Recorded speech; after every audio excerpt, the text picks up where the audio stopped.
korang tahu tak, setiap kali kita masak dan guna bawang putih, ada satu magic kecil yang kita terlepas pandang. Magic ni boleh buat masakan kita lagi power dan khasiatnya pun berganda. Selama ni, lepas hancurkan bawang, terus je campak dalam kuali, kan?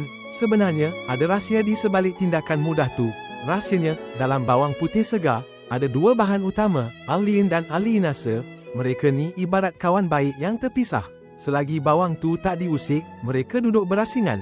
Tapi, bila kita tumbuk atau hancurkan, dinding sel pecah dan boom, arlin dan arlinase ni pun bersatu dalam satu tarian kimia yang unik. Hasil pertemuan ni, lahirlah arlicin, sejenis sebatian yang sangat kuat. Arlicin inilah yang bagi bau harum, rasa pedas dan yang paling penting, khasiat antibakteria yang luar biasa pada bawang putih. Jadi, lepas korang hancurkan bawang putih, wajib bagi dia masa sikit, dalam 5 hingga 10 minit. Biar arlicin ni masak elok-elok dulu.